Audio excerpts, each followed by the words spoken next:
حیات میں انہوں نے صرف ایک کوئی ہے کہ اسی چیک کریے انہوں نے اندر کوئی صلاح الدین ایوبی دا منن والا کوئی نہیں،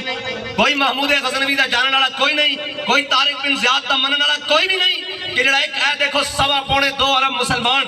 اور جناب انہوں نے وارث بچے بیت المقدس کے اندر کٹ بھی رہے، لٹ بھی رہے، پٹ بھی رہے، اور جناب جنگ بندی دے معاہدے تو باوجود انہوں نے اتنے بمباری ہو رہی، اے انہوں نے بمباری نہیں ہو رہی، اے سارے مسلمانوں نے اتنے بمباری ہو رہی کہ تہاڈی حیثیت اے وے، ساڈی طاقت اے وے، تے بابا جی آدھے سن لوکی مندے زوراں نو لکھ لعنت کمزوراں نو۔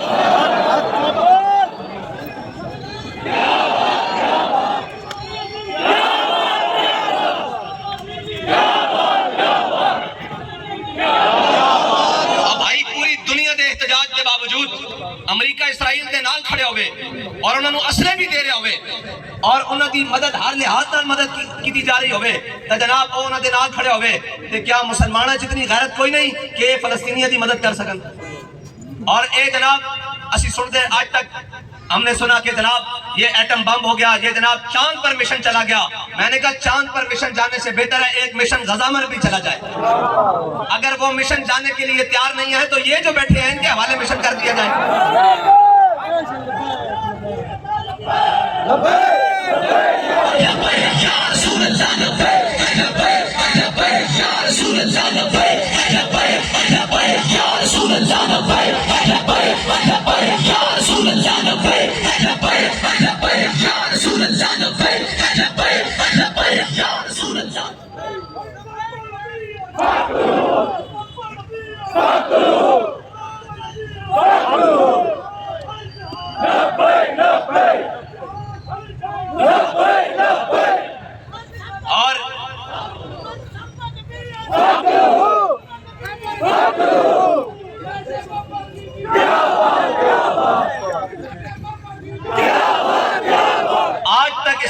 تاریخ میں نہ تعداد دیکھی گئی ہے نہ اسلحے دیکھے گئے ہیں۔ اللہ کی مدد تو آتی تب ہے جب مسلمان تھوڑے ہوتے ہیں،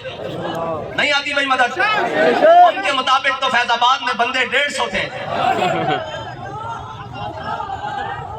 ان کے مطابق تو بندے 150 تھے اور ہزاروں تھے، پھر بھی جناب ختم نبوت پر پیرا ہوتا رہا۔ ان کے مطابق تو مسجد رحمت اللہ عالمین میں 12 اپریل سے 18 اپریل تک 1500 بندہ تھا، لیکن سارے مل کر بھی وہ کیا کہتے ہیں جس سر کو جھکانا تھا شام والوں نے شکست دیکھی ہے اسی سر کو اٹھا کے چلے۔ حق کبھی جھکتا نہیں ہے اور حق کبھی جھکتا نہیں ہے، لیکن اس کے لیے حق والے کھڑے ہوں۔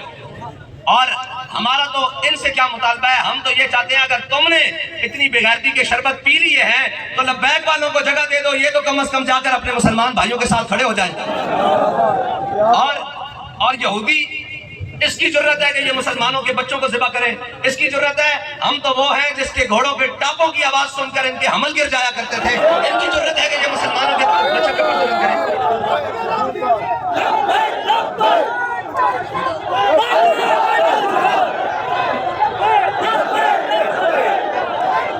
ہم تو ان کے وارث ہیں جو 86 سال کی عمر میں بھی جا کر غزوہ جناب جنگ یرموک میں پہنچ جاتے ہیں اور سامنے سے ان کے سپاہ سالار آئے تو وہ کہتے ہیں لڑائی بعد میں ہوگی، پہلے گھوڑے کی دم پکڑ کے کہتے ہیں کہ جڑیں تینوں ہلا کے بتا۔ اسی کہنے ہیں تسی بھی کوئی جڑے ہوتا ہے نا جناب انہوں ٹاکی شاکی مار کے کوئی اسرائیل مال منہ تک کرو۔ اور جناب ہم ذرا بات کریں گے کہ آپ کے خلاف FIR ہو جائے گی، آپ پاکستان کے اندر نکلیں گے فلسطین کے حق میں بات کریں گے تو آپ کے خلاف سختیاں ہو جائیں گی۔ میں نے کہا ہم اس سختی جو سختی ہے منزل کو سامان سفر سمجھے، اے وائے تن آسانی ناپید ہے وہ راہ۔